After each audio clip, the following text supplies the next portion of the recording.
back with week 5 of the 2022-23 season for BuccsWeekly with Coach Austin Morgan. And the Covington Buccaneers are coming off of a really nice win against rival Bradford last Friday night, 24-6. And it was a great environment. Both communities came out, supported the kids, a large crowd. It seemed like the kids were really amped up for that game. Yeah.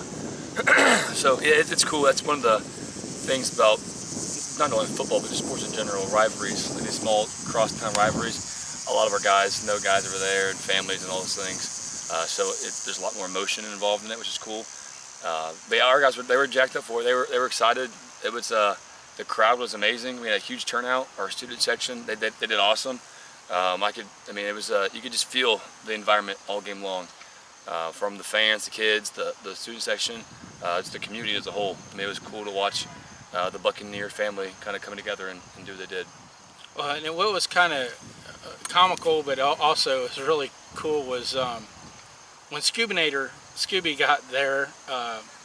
This is way before the game, and the boys were in the locker room, and Scooby kind of went in, and you hear this big old uproar, and Scooby getting the kids pumped up.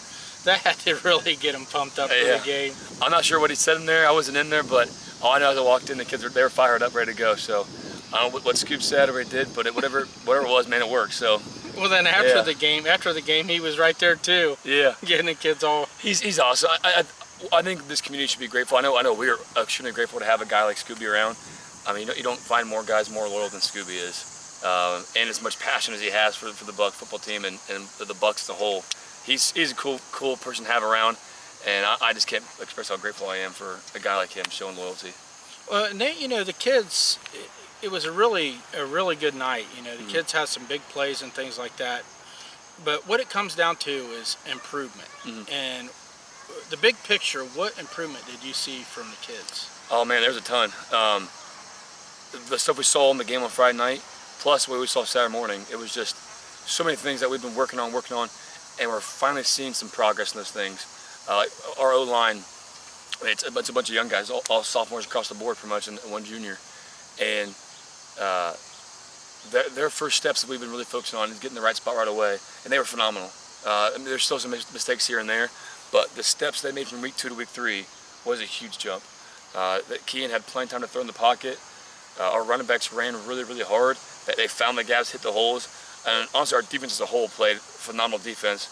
We were always in the right spot. We were playing downhill, playing hard. So it was cool to see our guys execute the things they've been trying to do, and it's finally coming to fruition last Friday night. You mentioned Kean French. He had a rough freshman year with some injuries, and then he had an unfortunate injury. I believe it was a midnight hit. And he was out, and then D'Anthony Bennett got thrust into quarterback with no experience, and now to have Kean back, you could really see the offense kind of come together and stuff. And D'Anthony made some big plays as a running back. Yeah. Having Kean back was awesome. You could just feel from the environment of the guys, they were excited having him back too. Having a guy who is kind of comfortable playing that spot.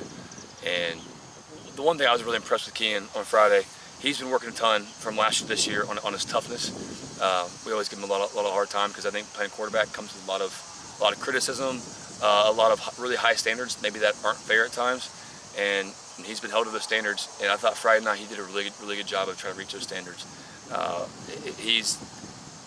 He was running downhill. We would call some different plays where he was running the ball, and he was head downhill, getting extra yards, which is something Kean's not done before. And so watching him do that was probably the most exciting thing. Yeah, he threw the ball really well. He did a lot of good things in the passing game, but watching his toughness on display of kind of playing for his guys around him was awesome to see. So having Kean back and the way he came back was awesome. I mean, I thought he threw the ball, like I said, extremely well. I thought he played really tough, and then it allows us to put D'Anthony in a spot that he really thrives in. He had an amazing game running back last night or Friday night, and it was because he had guys around him who could help, and they're in the right roles. So I'm excited to watch D'Anthony now the rest of the year, kind of in the role that he should be in, and kind of thrive and excel in that. And then defensively, our defense really played lights out, and we got some big stops. I I can't remember exactly how many turnovers. I know there's 3 interceptions and maybe 2 or 3 fumble recoveries that we had. So the defense, they were flying all over the field. They were. I mean, it was that we've been preaching downhill. We don't want to play side to side. We want to be aggressive, and we want to put pressure on the offense. And our guys did a heck of a job of that. Our linebackers were playing downhill. Our edge players were setting a hard edge every time, and so the ball had nowhere to go. And then it let our linebackers like Garrett and Mason and Zane and Caden, those guys, and let them just eat the ball a little bit. But I think there's a lot of guys that stood out on Friday night. For example, like Jack Blumenstock on the edge, he did phenomenal. That was probably the best I think Jack's played all year, scrimmages included. He was aggressive, he was downhill, he was tough, he was hard-nosed. Mason the same way, he had an awesome game. He was in the backfield half the night. Garrett, another awesome game. And I can go on the list and say all these guys, and they all played better than they have before. So it was really cool to watch those guys do what they did. Well, and then offensively and also on special teams, freshman Day'Lynn Garrett, and we'll talk to him here shortly, but that kid made so many big plays. Unfortunately, I know he had a pick 6 for a touchdown. They got called back on a clipping penalty. I think he had a punt return for a touchdown. He had a long run. I mean, he had some plays that were called back by penalties, but man, that kid makes a lot of big plays. Yeah, as a freshman. He has, like I said before, he has a bright future here. He's fun to watch, and it was kind of cool to see some of those things Happy did, and it's unfortunate they got called back. That makes you a little more grateful, I guess, when they don't get called back. So hopefully he keeps doing what he's doing, because he's having a phenomenal year right now. Well, we had 9 penalties, I think, for 160-something yards or whatever it was. But a lot of those penalties that we had were from aggression. You know, there was a clipping penalty that I remember on Day'Lynn's interception return for a touchdown.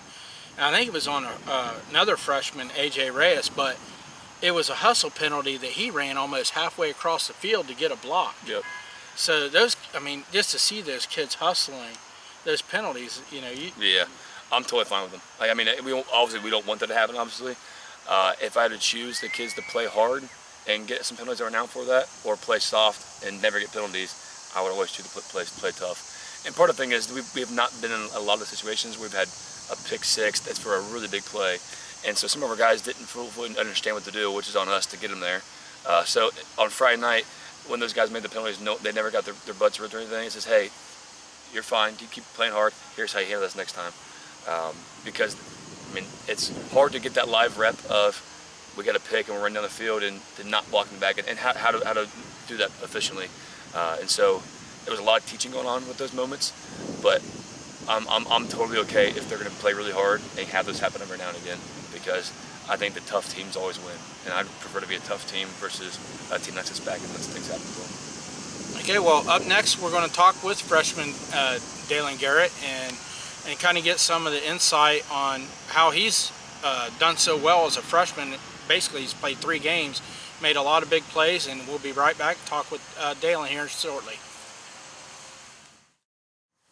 Okay, we're back with Bucks Weekly, the Week 5 edition of the 2022-23 season with freshman Day'Lynn Garrett. And Day'Lynn, I've been doing this for over 20 years, and I haven't seen too many freshmen in their first 3 games of their high school career make as many big plays as you have. You've had, you know, pick 6s in the scrimmage against Tecumseh, pick 6 against Bradford, and of course some of those big plays got called back from penalties, which weren't your fault. But how has that boosted your confidence as a freshman, you know, starting out your high school career? It boosted my confidence pretty well. When football first started, I felt like I was going to be scared, and I was scared the first 3 games. But like Bradford, as soon as I got that big play, the first play, my confidence skyrocketed, and I was ready for the rest of the game. Hey, you know, you've worked really hard, and kind of explain some of the work that you've done to prepare yourself for your freshman year. Well, I use the jug machine, and I catch 101 passes a day, and I try to get some of the players in it with me, like Owen Wood, Christian, and that's about it. And what about the off-season training? Oh yeah, we lifted through all winter. I wasn't there most of the time, but we lifted a lot. Okay, so what do you want to accomplish, you know, the rest of this year? I want to strive to be better than I am right now. I just want to maximize. Well, I'll tell you what, Day'Lynn, you got a really good career ahead of you. Just keep plugging away and keep grinding. You're fun to watch. Keep making big plays. Up next, we'll finish up with Coach Morgan and talk about the upcoming opponent, Troy Christian. We're back with the 5th edition of Bucks Weekly with Coach Morgan, and you know, the boys coming off of a big victory last week, and then preparing this week for Troy Christian. How has that victory, number one, boost their confidence and translated over to the practice? Yeah, I mean, the confidence a lot. I mean, it feels good to kind of see your work paying off. But as far as what we do, we're kind of the same. We try to avoid the outcomes and not let that dictate us, because I think if you get really high when you got good stuff, that also means you might get really low when bad things happen. So we try to not let the distraction or the outcomes be any distractions at all. We just focus on what we do. If we win by 60, the practice is going to be the same intensity as it is if we lose by 60. We're going to be always out there getting better and trying to maximize who we are. But the confidence level, it did help a ton. Just watching our kids have the ability to say, what we're doing is working, right? The work we're putting in is paying off. So that was really cool to see. But yeah, we always just focus on maximizing ourselves as players and as coaches too. Well, on this Friday we traveled to Troy Christian for our first league opponent. You know, when it's awesome we're in the TRC. I mean, it's a tough league. It's great that we're in that league, and we're opening up with Troy Christian. What do the Eagles bring to the table? Yeah, I'm glad to our first league conference. Like you said, the league, man, I'm so glad we're in this league. It's going to make, in the long run, make us and really everybody involved in this league better. I think this league has a potential to be a really, really good league. So I'm excited for that too. But the Eagles, they're 0-3 right now, but they played some good teams. They're really athletic and they're really aggressive. They got a handful of receivers and DBs that are big play kind of guys. I mean, they're an explosive offense where they might throw the ball downfield, big plays, and they got the guys who can make it happen too. So for us, keep containing that offense. The explosiveness of it will be a big challenge for us. We'll have to play really, really well on our DBs to contain that. And then defensively, they're all about bringing pressure. I mean, they'll be blitzing 5-6 guys probably all night long.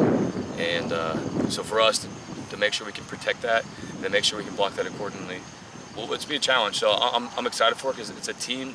The style they play is something we've not really seen yet, with the really aggressive style and the really explosive offenses. So it's a different little style of football that our guys are used to, but it's something that they need to get better. So what kind of improvement you want to see out of the kids this week?